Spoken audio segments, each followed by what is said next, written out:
Sounds great. All right, well, welcome everyone. Shaylin Farnsworth here. I'm coming to you live from Iowa. Yes, it is raining here. And welcome to Checkology Office Hours. I'm joined by my colleague, Jordan Mays, who is has her screen up, so you might not be able to see her. And Kim, go ahead and say hello in the chat and let us know where you're from. If this is your first experience and introduction to Checkology and NLP, we would love to know that as well. Or if you're a veteran teacher like Mary, go ahead and tell us how many years you've been using Checkology with your students. We're going to focus on a couple of things today. We're going to focus on digging deep into the misinformation lesson and also some fun app smashing. So make sure that you stick around, pop any questions. We're here to answer questions you may have on the teacher end, on the student end, and it looks like we have a great group. So we're going to get started. A brief introduction about NLP, if this is the first time you've joined us.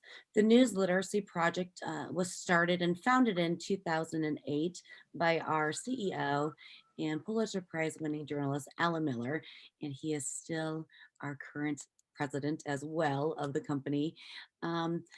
The flagship program that we are going to talk to you about today is Checkology, and Checkology and all of NLP is nonpartisan. We're a nonprofit, and it's absolutely free to use in your classroom. We believe strongly that news literacy should be embedded in the American education system, and that's why we're excited to share not only Checkology, but some wonderful ways to infuse that with other technology integration in your classroom.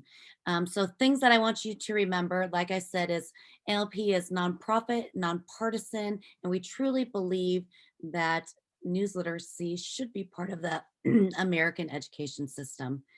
Checkology is our flagship program. We believe it saves time. We have subject matter experts, which Jordan's going to demonstrate for you in one of the lessons that lead the learning, embedded formative assessment, and relevant engaging examples. Another thing that I want you to remember about Checkology is it's flexible, meaning that it is perfect across discipline areas. We are focused on middle school through high school, but our resource center is adding more upper elementary, but right now it's middle school through high school students. It's aligned to social studies standards, ELA standards, and we've seen a huge increase in librarian and media specialists. And the last thing I want you to remember is Checkology hones those critical thinking skills. It helps students determine fact from fiction with what they read online, and it's an essential life skill. So we're excited for you to be here. Like I did say earlier, we are going to dabble into the world of app smashing. If you are not familiar with app smashing, I bet you've been doing it for a long time. It's where you use multiple apps with another one to complete a final task or project. It could be using anything built in on your device, your iPad, your phone, like a camera, and using that to put a picture somewhere else, or an audio recorder, or it can be the latest formative assessment platform, video editing, photo enhancing.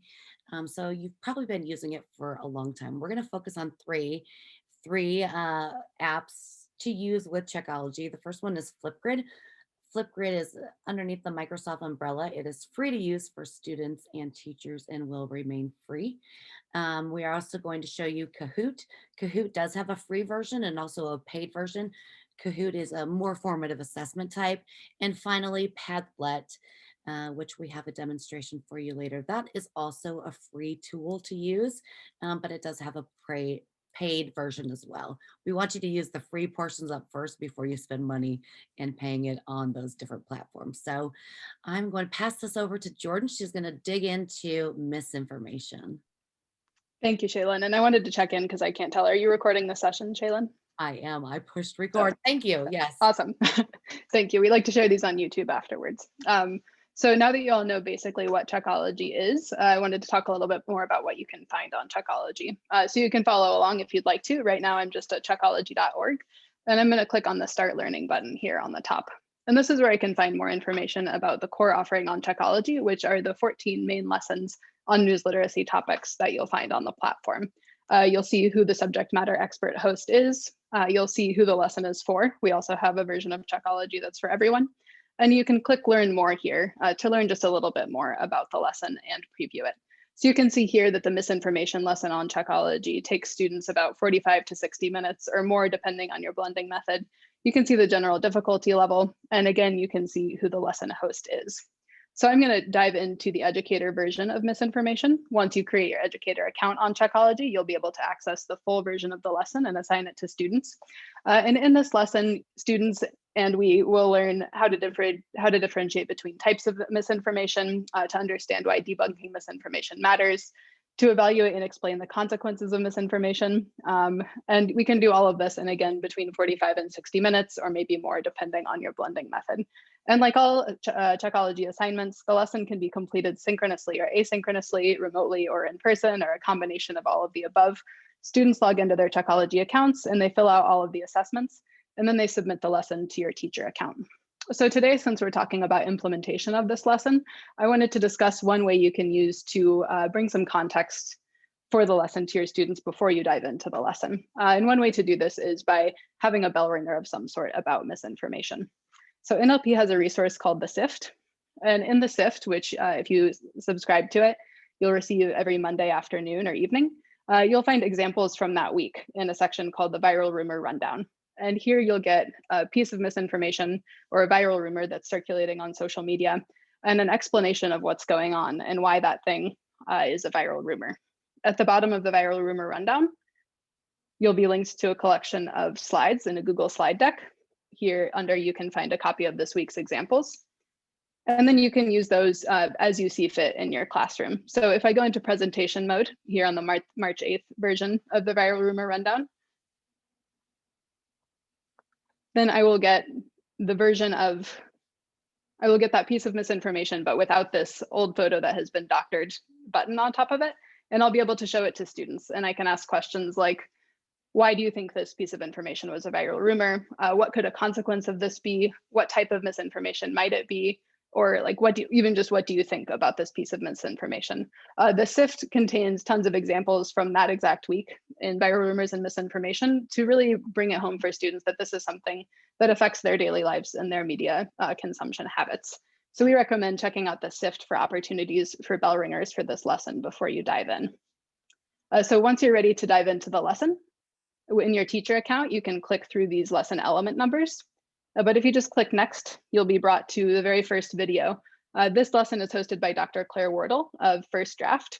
And Dr. Wardle gives context for why the question of misinformation matters. So let's take a look at this video.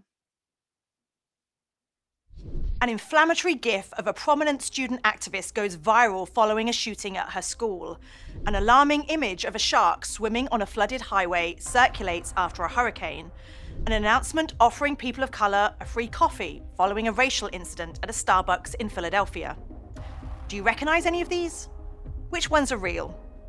Actually, none of them are. They are all false in one way or another. My name is Claire Wardle. I've spent the majority of my career analysing misinformation and why we tend to believe and share stories that are untrue. We've all been fooled by a story or post, only to learn that it wasn't real. But if we share that information, we can wind up unwittingly contributing to the pollution of our digital environment.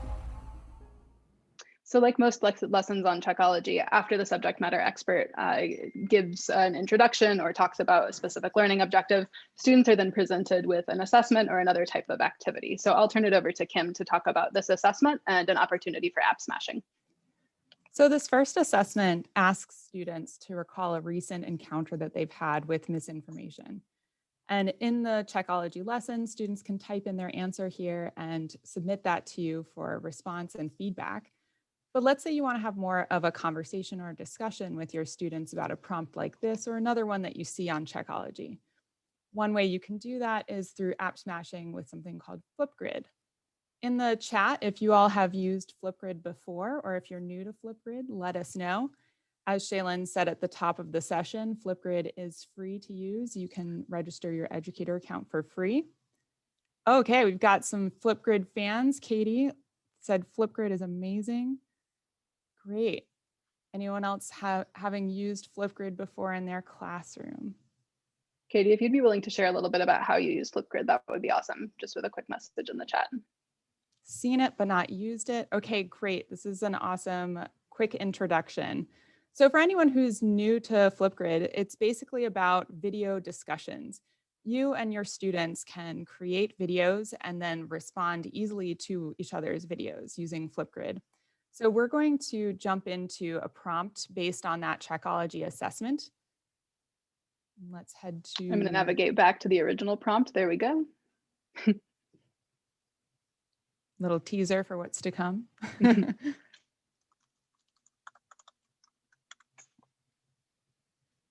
Okay, so here's a prompt based on that Checkology assessment. So you see the prompt, I copied and pasted it into my educator account in Flipgrid, and students would hover over that red record a response button, and then create their video. They can add text and images, and then post that video to this prompt. And when a video is posted, other students will be able to see that video and then respond back to their classmates. So we're going to enter in as a guest. You all can do this as well anytime using that Google Doc that we shared earlier, and we'll share that link again in a moment. That Google Doc has that guest access information. So if you would like to try out Flipgrid, if you've not used it before and you want to see what the student experience is like, feel free to hop on to that guest access and record your response. Okay. So and Shaylin was gracious enough to record a response for us, but it looks like it's not appearing here in my guest dashboard right now. So it'll be up to y'all to upload your responses and then view Shaylin's. Yeah, sometimes I think Flipgrid takes a little bit of time to render the videos when they're posted. So just be aware of that when using Flipgrid. Yeah, and when you view my response, know that I didn't answer the small words on the top. Jordan, when you were sharing that at the top, I answered the larger title of let us know about misinformation that you've encountered. So it's not something specific that I thought was fake at first and then found out to be true, or vice versa. It was just misinformation recently. But I do show, if you could remember when Jordan flashed that picture, you can put frames around it. Kids can add stickers. They can add text. I dropped in a picture. So lots of different things that you can do with those responses. Just know the response I gave was your experience with misinformation, not that underneath part. So I just want to make that clear. Thanks. And I think that that's a great benefit of using Flipgrid as well, right? Like if you have students in your class for whom answering this question is simple and they can think of something, then that's great. But also because they're being prompted to record a video, they won't necessarily be counted against them if they just talk about their experience with misinformation. Like if the ultimate goal is engagement, then I think that any sort of response is great instead of having to require something exact like this assessment here in the Checkology lesson. Exactly. This is a great tool for fostering discussion in a remote and hybrid learning environment, especially. It's also a great way to differentiate with students by allowing them to demonstrate what they learn through audio and visuals. So again, if you'd like to try this out, you all have that guest access code, and I'm going to hand it over to Jordan to show you all around our News Literacy Project partnership page that is also associated with Flipgrid. So if you're playing around with Flipgrid and you decide that using general prompts from the News Literacy Project would be a great supplement for your Checkology lessons, or maybe even for other things that you're doing in class, then we recommend that you come to our partner page here.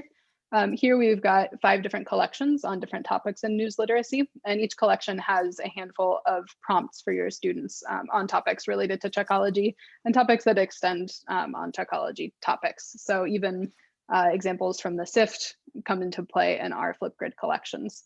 So I'm going to navigate here to the collection on misinformation. A lot of these prompts were taken straight from the misinformation lesson, but some of them are from the Sift as well. And when I click into a prompt, I'll see here that this is the exact same video from the very first video of the misinformation lesson. I'll see the prompt that students should respond to. Some of the supplemental activities with which they're provided here, or supplemental materials, sorry, on the bottom left-hand corner. And then for you, the educator, on the right-hand side, you'll have tips for implementation, community information, and subject information. So if you click Add Topic here on the bottom right-hand side, this will be added to your Flipgrid educator page, and you can prompt your students to complete these Flipgrid prompts. So I think that using our partner page here on Flipgrid would be a really good tool to supplement Checkology, or maybe if you don't have time to do a full lesson with students in class, then you can head to Flipgrid instead and see 1 or 2 prompts that you could assign to your students that week. Katie also mentioned that Flipgrid's great for community building, so that's a great idea. Totally. So I'm going to head back into the lesson. Again, this is an assessment that students complete on their own in their student accounts. And when they click next, this information is saved to their lesson and eventually submitted to you. Next, in the misinformation lesson, Dr. Wardle talks about the history of the term fake news. And then we're brought to another assessment. So I'll turn it back to Kim to talk about this assessment and how to app smash it. So as Jordan mentioned, the host describes the background of the term fake news and also why they prefer the term misinformation. And when you see key terms like this or concepts, news literacy concepts that are really important to Checkology lessons or to your curriculum, you might want to circle back to those for practice and reinforcement with your student. And there are a few different ways that you can do this. In Platform, you can assign exercises, challenges, and missions to your Checkology course by adding them in the View and Edit course area. You can view any of these exercises, challenges, and missions in the Content tab of your Checkology account. So we're heading there right now, just letting the page A little slow load. loading, sorry. Yeah. You never know what your internet's going to be like from moment to moment. So these are our list of exercises. And towards the end, we've got some challenges and missions. So these are great options to add after a lesson to really reinforce and have students practice and reinforce those concepts that they're learning in the major lessons that you're assigning. But if you'd like to do some app smashing and move outside of the platform, a great platform to use for practice is Kahoot. Kahoot is a gamified formative assessment tool that also comes in both free and premium versions. And you can create multiple choice questions using Kahoot and have your students compete with one another in speed and accuracy to get those answers right. This Kahoot quiz that we're looking at right now was created by one of the Checkology educators, and we'll show you how they shared that with us in just a moment. You can search the Kahoot library for ready-made Kahoots like this one, or you can build your own. And you can see here that this one's based on the misinformation lesson. So the educator plucked out those important news literacy terms and concepts and turned it into this practice quiz for their students.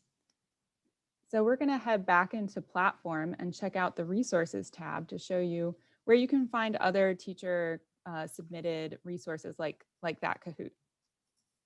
So here in the Resources tab, if I click on Filter by Lesson, I can head down to Misinformation, and I can see everything that's available to me here. A lot of these are teacher supports like an answer key, a transcript, a professional development series even. But on the top, I can see Misinformation Kahoot. And this was submitted by one of our educators. I can also see just teacher submitted resources here. These are teacher submitted resources related to misinformation. But if I click all lessons, I'll see all of the teacher submitted resources. And if I create my own, I can click this button on the left-hand side, share your resource. And this will submit to the education team. So the education team will take a quick look and vet your resource. And then what you've created will be shared with everybody else on Checkology so that they don't have to reinvent the wheel. And I think one great thing about the Kahoot that this teacher created is that essentially it takes the lesson question and it turns it into something that might be more accessible for students in 6th and 7th grade. Their question options are a little bit shorter and the vocabulary is a little bit simpler. So it could be used as a great supplement to this lesson to really check for student understanding for something that might be difficult for younger students. So Sarah asked a really great question about Flipgrid, and this also can apply to some of the other apps and platforms we're mentioning today. Can the Flipgrid links be integrated into the lesson sequence in Checkology, or can the educator edit the lesson directions and place the link directly in the directions for students? So anything that is in that content tab that we navigated to in Checkology is available to assign to your students within Checkology in their course. So that includes lessons like the misinformation lesson that we're previewing today, exercises, challenges, and missions. But anything that's outside of Checkology like Flipgrid or Kahoot or Padlet when we get to that one.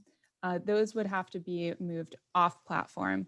But that's a great question because it helps us think about ways that we can make sure that there's some features in our future updates, ways that we can make sure that teachers can bring these kinds of resources into their Checkology classroom. So that's a good question for us to be thinking about. So thank you for asking that, Sarah. Totally. Yeah, that would be a dream to be able to integrate links to outside resources within a course. We also would love to have, examples from the Sift be able to pop up automatically in a course if a teacher decides that they'd like that. So certainly on our radar, and thanks for that specific ask. That makes a lot of sense. And Jordan, I know you're about to talk to us a little bit more about the Sift, and we have a question. What does Sift mean? Oh, thank you. Now would be a great time to talk about that. So the Sift is our weekly educator newsletter. Here's one example of the Sift. It comes out every Monday afternoon or evening, and it's an educator's guide to the week in news literacy. So in most episodes, we're all watching TV these days. In most issues of the Sift, there's a viral rumor rundown with a list of viral rumors from that week and descriptions of how and why they are misinformation. And then there are other features in the Sift as well. You have classroom ready slides, both here and here in the news goggles section. You have Sift picks, and sometimes there's a lead article that talks about something that happened that week that's really relevant to the field of news literacy. So to subscribe to the Sift, which we highly recommend that you do, head to newslit.org and click on for educators. Then you'll be brought to Newslit Nation, which is our news literacy ambassador and educator hub, and click on educator tools. And here you'll find pretty much everything that we're talking about today. You'll find a link to Checkology, a link to the resource library, and a link to the Sift, which is where you can subscribe to get that newsletter in your inbox every Monday. Is the Sift named after the acronym, the Sift, or Sift? It is not, but it does run congruent to that, right? The Sift, I think, is just named that because it is sifting out all of the stuff from that week to present you with the most teachable moments in news literacy. Thank you for that context. For sure. So anything else before we head to the next assessment element, Kim? I think we've covered, I'm going to go through our chat just to make sure I got all of them, but I think we're good to go to the next one. Sounds great. So one of the main learning objectives in the misinformation lesson is for students to stop using the term fake news and instead talk about misinformation, and to be able to differentiate between 5 different types of misinformation. So here, you could project this lesson element, or you could have students do this lesson element alone in small groups. And students are prompted to watch each of these 5 videos to learn about the 5 different types of misinformation that are covered in this lesson. So let's take a look at just one of these today together. Let's take a look at manipulated content. Manipulated content is a type of misinformation in which something is altered from the original, such as images that have had content added or removed using photo editing tools. And it's everywhere, like that picture of the shark that was added to a photo of a flooded highway I showed you earlier, or these celebrities who've had the messages on their shirts changed, or these so-called amazing nature photos shared on engagement bait accounts.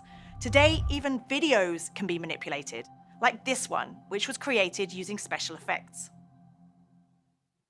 So like a lot of other videos on Checkology, this video does use real world examples, but these might not be as resonant with students as something from that current week would be.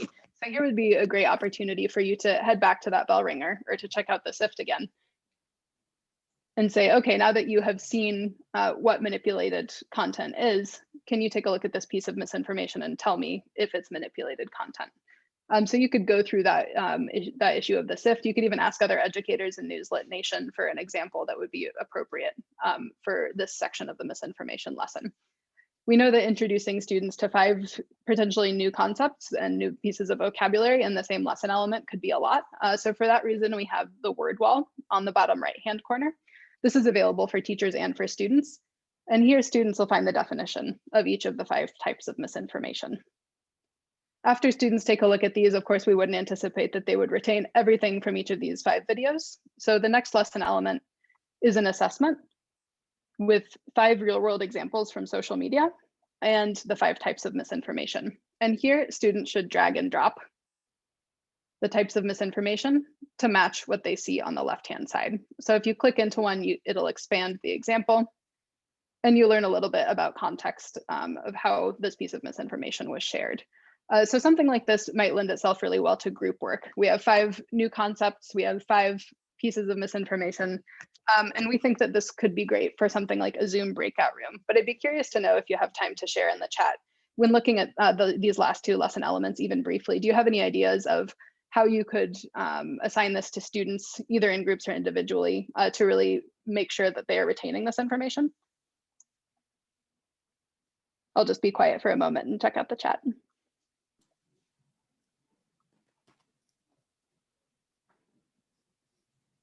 Yeah, I think the Sift examples that you were talking about is great for getting those current events into the classroom and making sure that students see what's going on right now each week. Okay, we have a response from Katie that they use Pear Deck with drawing. I love that. Nice. I'm curious more about the drawing. Assign each group one type and have them find their example. Yeah, so asking students to take one of the concepts and then find an example for it. That sounds like a great way to have them sift through things on their own, right? Mm-hmm. Yeah, not to sound obsessed with the Sift, but I think that would be a great extension for what Christopher suggested too. Like, not only would you find their example, would they find their example in this list, you could also send them directly to that viral rumor rundown slide deck and say, can you find another example here? So Katie, I'm so curious about Pear Deck because I'm a former 6th grade teacher and I was using Nearpod, and now I'm seeing so much about Pear Deck and I'm really interested in learning more about it. So if you want to share a little bit about your Pear Deck experience, please share in the chat. Yeah, Kim, one thing you may not know is Pear Deck is an Iowa originated company. So they are they are by my sister's house in Cedar Rapids. And it's great. It has an extension that you can use right with Google. So if you're a Google school, Google for EDU, you can extend that right into your slides. And that drawing option is perfect, especially for our youngest learners who may not have the vocabulary or the writing capabilities yet to extend and share their knowledge. So the drawing portion is awesome. I love Pear Deck, huge fan, and they're an Iowa-based company. Nice. Good shout out.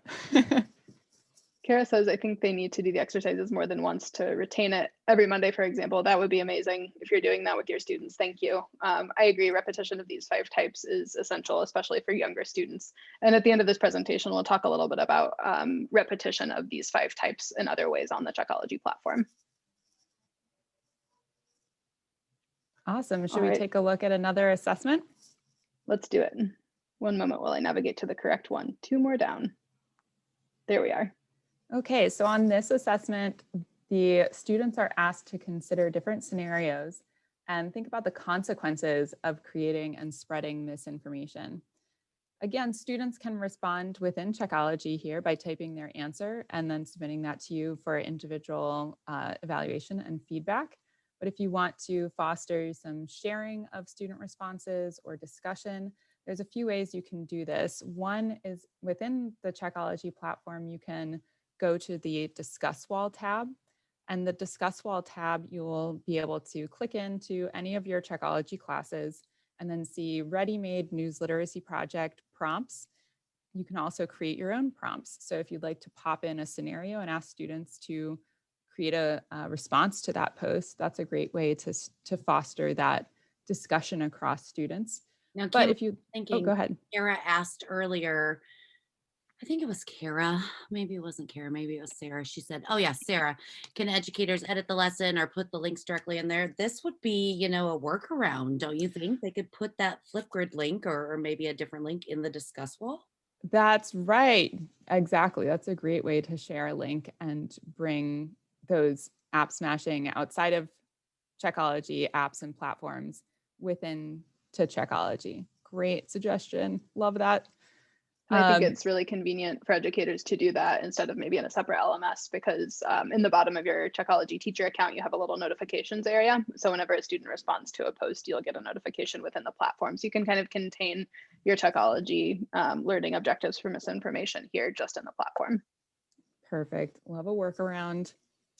So if we want to take those conversations, those discussions about a prompt like the scenario cards outside of Checkology, we've already talked about Flipgrid as a place for discussions, but there's also Padlet. Padlet is a virtual bulletin board where students can add sticky notes. So I've recreated the prompt here and added 2 of the scenario cards. And when you share a Padlet with your students, they can just double click anywhere on the board, and then they will see a sticky note template appear. They can start typing something there, do uploads, links, add pictures, and then post their sticky note. They can move around their sticky note. So this is a great way to have students share their responses, because they might not all have the same answers to the question of what are the consequences of misinformation. So it gets them thinking and extending that thinking beyond by hearing what their classmates have to say about a prompt like this. And I also love Padlet because you can move around the sticky notes. And so it's great for categorizing too. If you wanted to do titles of the different types of misinformation and have students post examples of it underneath, that might be a way to use it. So this is a great one to give it a go if you haven't tried it already. I've also included the access to this specific prompt. If you'd like to try it out and see what the student experience is like, feel free. It's on the Google document that we shared with you today. And Padlet also has free and premium versions. One thing, Yeah, I think that, sorry, Shaylin. Say one thing that I forgot to share, and I don't know if you've mentioned this with the other ones. The nice things about Flipgrid, Padlet, and even Kahoot that you've shared in your examples that you created is the teacher has to create accounts, but students don't necessarily have to create an account.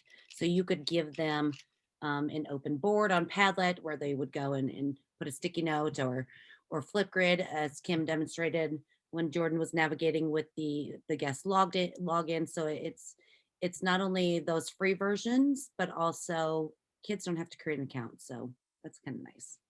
Mm-hmm. Yeah, one of the lesson objectives for misinformation is not only to understand the 5 types, but to understand the effect that misinformation has had on recent American history and its potential consequences. And I think that this can be especially difficult for young people to understand. You know, we might not think like that this applies to us in the place or the community where we live, or that it's something that affects us. But if students have access to this Padlet where they can see, you know, dozens of other responses that might be a little bit different than theirs, then that might get them thinking like, oh, this is something that could affect people that I know and care about. All right, shall we head back into the platform and take a look at some extension activities?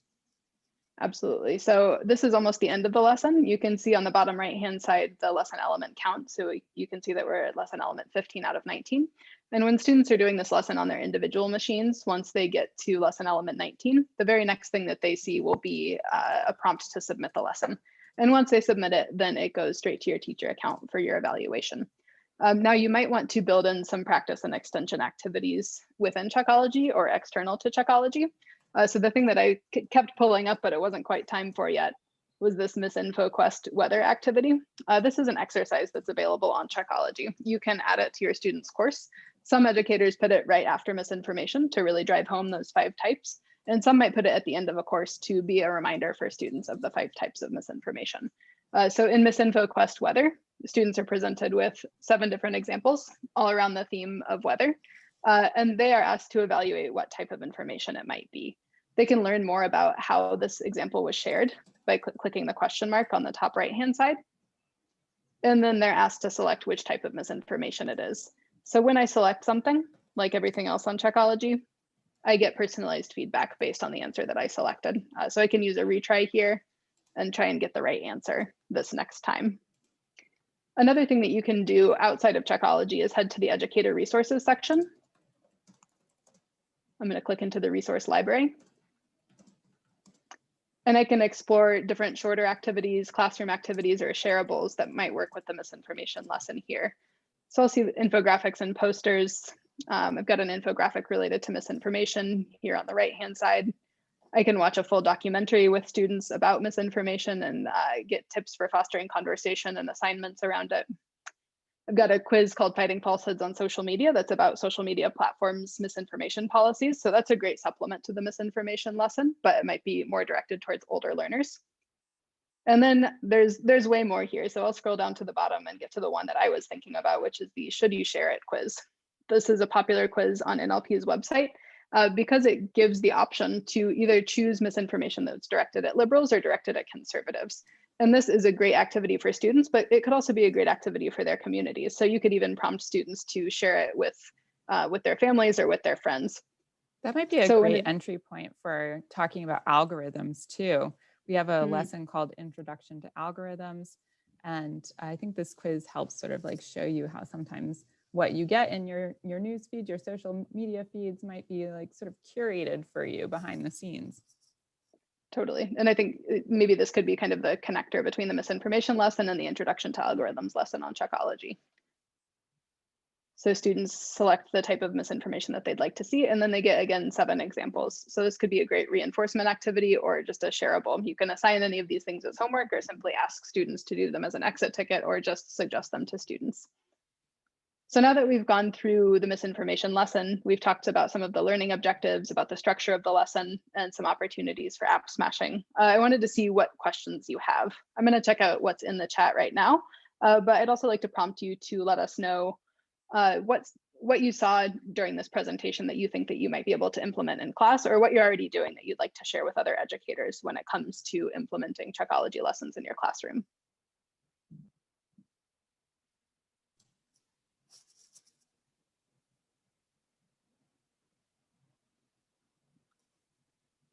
And if you all have any other recommendations for any apps or platforms that you've been using in your classroom this year that have been especially effective with your students, we'd love to add some tools to our toolbox and get some more ideas. So feel free to post those into the chat as well. While folks might be typing up their chat responses, I wanted to talk about one more feature on Checkology. It's called the Check Center. Some of you might be familiar with it already. The Check Center is a fact-checking sandbox, or like a fact-checking widget that you can use to build habits of mind to fact-check pieces of information, or you can use as references while you're fact-checking something in the real world. So first, I want to point you to the toolbox on the right-hand side. The toolbox is where you can find tips and tricks for navigating online quickly and effectively. So under the tips section, you'll see some shortcuts to things that we might take for granted, like using Control F to find something on a web page. Students might not know about this, but when they watch this tip, they might think, oh, okay, now I know how to more quickly find something for a research project that I'm doing. And this comes in handy while you're fact-checking something that you find online as well.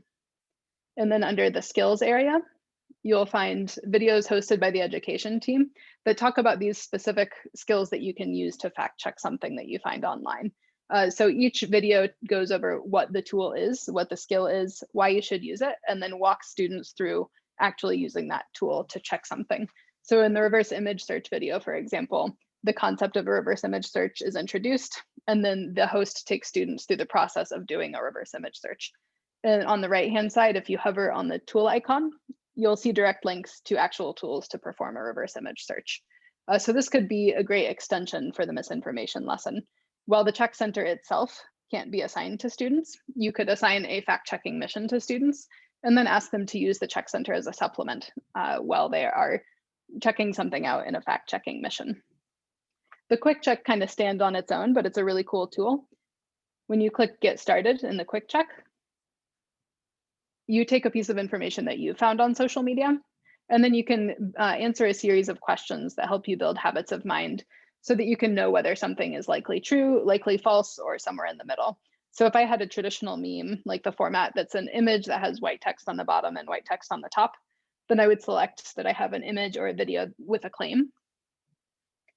And then I would give this Quick Check a name. I would upload a copy of that meme, or I would link to the meme. And then I would answer a series of questions. The Quick Check asks me things like, did you find this piece of information on a user-generated forum like Reddit? Or did you find it on a standards-based page? And then there are tips for finding out, like what's a user-based forum, or what's a user-generated forum, and what is standards-based journalism. So we recommend checking this out and maybe just mentioning it to students as something that they can do for extra credit. I'm going to check out the chat and see if anything has popped up. We're also happy to answer questions about Checkology in general. about what it's like to set up an educator account, what the student experience is like, any tips or tricks, and what the plans are for next year. We did have a question earlier about the difficulty levels. I pasted a quick answer in the chat, but if you want to show where to check difficulty level and talk a little bit about what goes into assigning one of them. Absolutely. So here in the content tab, this is where you'll find the lessons, challenges, exercises, and missions. And next to each lesson description, you'll see this purple or pink bar. And when you hover over it, you'll get more information about that difficulty level. So here we know that this lesson is for middle school and high school, and we're giving that a 1.5. So we would designate something a 1.5 for which the learning objectives are appropriate for middle school and high school. And there aren't any concerns about sensitive material. We would also assign something a 1.5 if it's not reading intensive. The First Amendment is ranked a little bit harder. And here you can get important information, like please know that this is a reading intensive lesson. So we recommend hovering over these difficulty level bars whenever you can to make sure that a lesson is appropriate for your students. You can also find those difficulty ranking bars in your students' courses. And while we haven't gone over this in office hours right now, we'd be happy to dive into it if anyone has a question about how to set up a class. Once you've set up a class, you can click into View Edit Course. And then you can check out the difficulty level within the course itself. So not only do I get more information about the difficulty level, I can see the full summary of what that lesson is about here in the course. And one more thing that I wanted to point you to is this help button on the bottom right-hand side. Here, you can get links to the lesson guides for each of the 14 lessons. And in these lesson guides, you'll find more information about difficulty level. So I'll click into the Misinformation lesson guide. I'll click into lesson overview. And then I'll see difficulty level on the right-hand side here.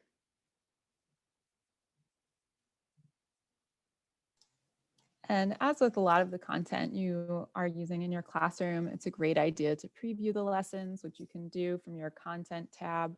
You can click through them and see what that student experience is like. You can also see the student view from within the View Edit Course area where you're managing your course. That basically mimics the student experience in Checkology. All right. I'll click through that to show you a little bit more. Yeah, so this here is you how can see that this. Go ahead. Sorry. Sorry. So here you'll see that this educator has assigned algorithms and then evaluating sources online, and misinformation is lesson number 4 for them. And then they assign Misinfoquest weather right after misinformation. But let's say you've gone through misinformation with your students, you think that they've got a pretty good handle on it. What you can do is just remove Misinfoquest weather from their sequence for now. You can always pop it back in later. You can put it right after misinformation, or you can even put it at the end of the course. Checkology is really flexible that way. You can really put any assignment wherever you'd like to at any point throughout the school year.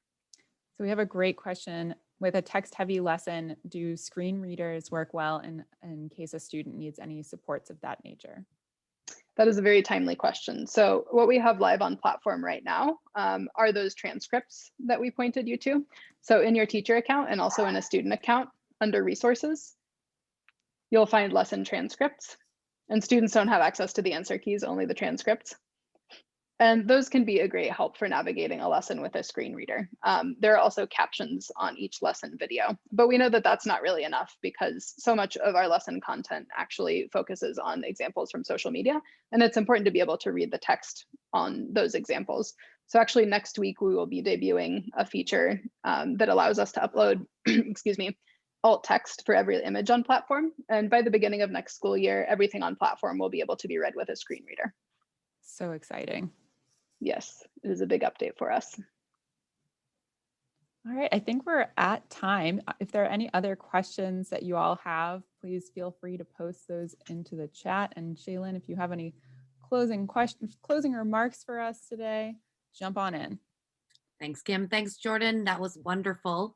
I always learn so much when you two are sharing not only our resources, but every question that you get from all of our educator users or something that has come in the help center. So it's great to listen to you both. We're glad that you joined us tonight. We see some familiar faces, so that's fantastic. We have one more office hours next month and at the end of April. and then we'll be signing out for the year and looking to next year. But thank you so much. As Kim and Jordan popped into the chat, the Google Doc, if you scroll to the bottom, there's links to all of our resources, but also our contact information. So if you need to reach out to us, definitely do that. Or you can ping Kim in the Help Center, and she is on the other side of your request. So thank you so much from Shaylin, and I'm going to pass it over to Jordan. Any final words? I just wanted to bring the Help Center to your screen so you can see it. You can find it in that Help button on Checkology, but you can also just Google Checkology Help and you'll find this. Here's where you can get in touch with Kim. You can start a chat with her here in the bottom right-hand side. Shoot her an email with the Submit a Request button on the top right-hand side. And then you can see articles about a lot of frequently asked questions here under For Educators. So please do stay in touch with us. Thanks so much for joining today and for using Checkology. And please let us know how you're app smashing or using other tools so that we can continue to make recommendations to other educators in the field. Yes, I'm happy to help you through any questions you have about Checkology, but if you also just want to share, provide any feedback to us, feel free to submit that as a request as well. And thank you all for coming today and sharing this time with us. We love hearing from educators and seeing how Checkology and news literacy is going in your classroom. All right, thanks everyone. Have a great night. Thank you.